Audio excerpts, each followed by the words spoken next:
Price the Lord, ஹல்லேலூயா. கிறிஸ்துவுக்குள் பிரியமானவர்களே, இந்த அருமையான காலை வேளையிலும் தேவ சமூகத்துக்கு வந்த உங்கள் ஒவ்வொருவரையும் இயேசுவின் நேற்று நாமத்தினாலே அன்பின் வாழ்த்துக்கள். இந்த நாளிலும் 2 சாமுவேல் 7 அதிகாரம் 13 வசனத்தை அடியேன் வாசிக்கிறேன். அவன் என் நாமத்திற்கென்று ஒரு ஆலயத்தை கட்டுவான், அவன் ராஜ்யபாரத்தின் சிங்காசனத்தை என்றைக்கும் நிலைக்க பண்ணுவேன். ஆமேன், ஹல்லேலூயா. இந்த அருமையான தருணத்தில் ஆண்டவருடைய வார்த்தை பாருங்க. இன்னைக்கு காலை வேளையில் என் நாமத்திற்கென்று ஒரு ஆலயத்தை அவன் கட்டுவான் என்று. ஆமேன். ஸோ விசுவாசத்தின் பேரில் இந்த வேளையில் இந்த வார்த்தையை நான் நமக்காக எடுத்துக்கொள்கிறேன். ஆண்டவர் நம் மீது சில நம்பிக்கைகளை வைத்திருக்கிறார். என் பிள்ளை எனக்காக ஒரு ஆலயத்தை கட்டுவான், என் பிள்ளை எனக்காக ஒரு ராஜ்யத்தை கட்டுவான், எனக்காக ஒரு ஸ்தாபனத்தை உருவாக்குவான் என்று கர்த்தர் விசுவாசிக்கிறார். கர்த்தர் நம் மீது நம்பிக்கை வைக்கிறார். ஆமேன், ஹல்லேலூயா. ஸோ இந்த நாட்களில் நாம் ஆண்டவர் நம் மீது வைத்த நம்பிக்கையை நாம் நிறைவேற்றுகிற பிள்ளைகளாக இருக்க வேண்டும். ஆமேன், ஹல்லேலூயா. இன்றைக்கு ஆலயம் அப்படின்னும் போது நம்ம வெளியரங்கமாக பார்க்குற சர்ச் ஆகட்டும், ஸோ நம்ம ஆலயம் சொல்லப்படுகிற அந்த வார்த்தைகள் எல்லாம் நம்ம நிறைய கேட்டுக்கிட்டு இருக்கோம். கர்த்தர் நம்மளை சபை கட்டும்படியாக, ஆலயத்தை கட்டும்படியாக, நம்ம ஒரு இடத்தை வாங்கி அந்த காரியத்தை நிறைவேற்றும்படியாக கர்த்தர் நிறைய பேசிக்கிட்டு இருக்கிறாரு. நம்ம என்ன பண்ணுறோம்னா, நம்ம அதுக்காக சில காரியங்களை யோசிக்கிறோம். கட்டணும்னு நிறைய பேர் நினைக்கிறோம், நிறைய பேர் எதுக்கு இப்போ அப்படின்னு யோசிக்கிறோம். பலவிதமான டிஃப்ரெண்ட்டான எண்ணங்கள் எல்லாருக்குள்ளேயும் வருது. ஆனால் நான் இந்த வார்த்தைகள் எடுக்கும்போது எனக்கு என்ன தோணுச்சுன்னா, முதல்ல நம்முடைய இருதயமாகிய ஆலயத்தை நாம் கட்ட வேண்டும். ஆமேன், ஹல்லேலூயா.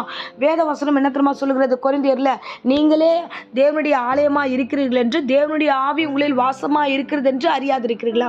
ஒருத்தன் தேவனுடைய ஆலயம் என்று சொல்லப்படுகிற இருதயத்தை ஆண்டவருக்காக கொடுக்கலன்னா அவன் வெளியில கட்டுற ஆலயம் எந்த வகையிலும் பிரயோஜனப்படாது. ஆமேன், ஹல்லேலூயா. வெளியே இருக்கிற ஆலயத்தை நம்ம அப்புறம் பார்த்துக்கலாம். முதல்ல உள்ள இருக்கிற ஆலயம். இந்த பிரசங்கத்தை கேட்கிறவங்களே, இந்த காலை வேளையில நம்முடைய உள்ளம் தான் ஆலயம். தேவன் நமக்குள்ள இருக்கிறார். அவரை நம்ம எப்படி வச்சிருக்கணும் அப்படின்னா, பக்தியோடு பரிசுத்தத்தோடு தேவனை தேடுகிற பிள்ளைகளா நாம் காணப்பட வேண்டும். இந்த ஆலயத்துக்குள்ள நிறைய பாவங்கள், நிறைய தேவையற்ற குப்பைகள், தேவையற்ற கோபங்கள், எரிச்சல்கள், விரோதங்கள், இரண்டகம் பண்ணுதல், தேவையற்ற மூர்க்கமான எண்ணங்கள், இதெல்லாம் இந்த ஆலயத்துக்குள்ள வச்சுட்டு நாம வெளிப்புறமா ஒரு ஆலயத்தை கட்ட போறோம், வாங்க எல்லாரும் சேர்ந்து கட்டலாம்னா அதுல பல கருத்துக்கள் இருக்கு. அது வேற. ஸோ நான் வெளியில கட்டுற ஆலயத்துக்கு முதல்ல உள்ள கட்டினாதான் நான் வெளியில ஒழுங்கா கட்ட முடியும். ஸோ இன்னைக்கு காலை வெளியில கர்த்தர் நம்ம இடத்துல பேசுகிறாரே. அருமையானவர்களே, நாம இருதயமாகிய ஆலயத்தை நாம் கட்ட வேண்டும் என்று முதலாவது ஆண்டவர் அந்த விரும்புகிறார். அந்த ஆலயத்தில் அவர் வாசம் பண்ண விரும்புகிறார். இந்த இருதயமாகிய ஆலயம் பரிசுத்தமாயும் உண்மையுமாய் உத்தமமாய் தேவனுக்கு என்று காத்திருக்கிற ஆலயமாய் இருந்தா பின்னதாக இந்த உலகத்தில் அநேக ஜனங்கள் போகிற ஆலயத்தை நாம் சிறப்பாய் செய்து முடிக்க முடியும். ஆமேன், ஹல்லேலூயா. சபையில் இன்றைக்கு ஒரு 300 பேர் நம்ம சேர்ந்து மொத்தமாய் ஜெபிக்கிறோம். இன்னைக்கு சபையில் எவ்வளோ பேர் வருகிறோமோ எல்லாம் சேர்ந்து ஜெபித்து ஒரு ஆலயத்தை உருவாக்கணும்னா, நமக்குள்ள நாம உருவானா மட்டும்தான் வெளியில இருக்கிற காரியத்தை உருவாக்க முடியும். ஆமேன். இது திட்டமாய் கர்த்தர் பேசுகிறார், திட்டமாய் பேசுகிறார். அப்போ உள்ளுக்குள்ள என் ஆண்டவருடைய ஆலயத்தை நான் சிறப்பா வச்சிருந்தேன்னா வெளியே எப்படி ஊழியம் பண்ணலாம், எப்படி இயேசுவை பற்றி தெரியாதவர்களுக்கு எப்படி சொல்லலாம், அவர்களை எப்படி சந்திக்கலாம், அவர்களை எப்படி ஆலயத்தை கொண்டு வரலாம், சரி நமக்காக ஒரு நிரந்தர ஆலயத்தை எப்படி கட்டுறது, இதெல்லாம் நமக்கு வரும். உள்ள ஒண்ணுமே இல்லை, உள்ள மாம்சமாவே இருக்கு, ஏன் எதுக்குன்னு பல கேள்விகள் இருக்குன்னா, உள்ள இருக்கிற ஆலயம் அசுத்தமா இருந்ததுன்னா, இருதயம் நமக்குள்ள அசுத்தமா இருந்தா ஒரு விஷயத்தையும் நம்மளால அசைக்கவே முடியாது. கர்த்தர் நம்ம மேல ஒரு நம்பிக்கை வச்சிருக்கிறார். இவர்கள் என் நாமத்திற்கென்று ஆலயத்தை கட்டுவான். ஸோ என் ராஜ்ய பாரம் என்றென்றைக்கும் இவங்க மூலயமா நிலை பெற்றிருக்கும்.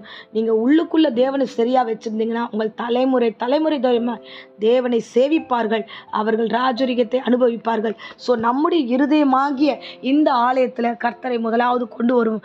அந்த இடத்துல கொண்டு வந்துட்டீங்கனாலே தானா வெளியரங்கமாய் செய்கிற ஆலய காரியங்கள் எல்லாம், சபையின் காரியங்கள் எல்லாம், சபை கட்ட வேண்டிய எல்லா காரியமும் நேர்த்தியாய் நிறைவேறும்.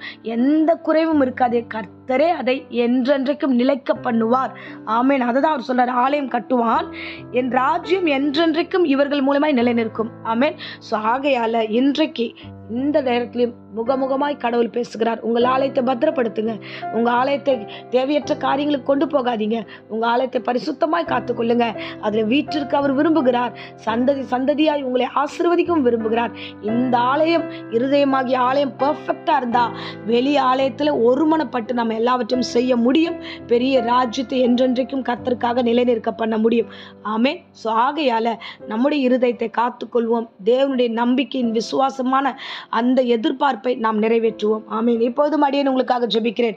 அன்பு ரட்சகா, இந்த அருமையான தருணத்துக்காய் ஸ்தோத்திரம். இந்த பிரசங்கத்தை கேட்ட ஒவ்வொரு உள்ளங்களையும் ஒவ்வொரு பிள்ளைகளையும் ஆசீர்வதியும். இருதயமாகி ஆண்டவரே அந்த ஆலயத்தை சுத்தமாய் நாங்கள் வைத்துக்கொள்ள ஆண்டவரை எங்களுக்கு கிருபை தருவீராக. இந்த உபவாச நாளில் பிள்ளைகள் எல்லாம் ஜெபிக்கிற இந்த பிரசங்கம் எங்கெல்லாம் கேட்கப்படுகிறதோ அங்கெல்லாம் ஆண்டவரே ஒவ்வொரு இருதயமும் பரிசுத்தமாய் மாறுவதாக. ஆண்டவரே பலவீனமான சரீரங்கள் எல்லாம் பலனாய் மாறட்டும். ஆவிக்குரிய வாழ்க்கை ஸ்திரப்படுத்துங்க. எல்லா பயத்தையும் விலக்கி காத்துக்கொள்ளுங்க. ஆண்டவரே அப்பா, வெளியரங்கமாய் நாங்கள் கட்டக்கூடிய ஆலயத்துக்கும் எங்களுக்கு உதவியாய் நீர் ஆண்டவரை எழுந்தருளும்படியாய் ஜெபிக்கிறோம். இம்மட்டும் கர்த்தாவே, இந்த பிரசங்கத்தை கேட்டுக்கொண்ட குடும்பத்தாரை ஆசீர்வதியும், வீட்டாரை ஆசீர்வதியும், வாலிபர்களை ஆசீர்வதியும்.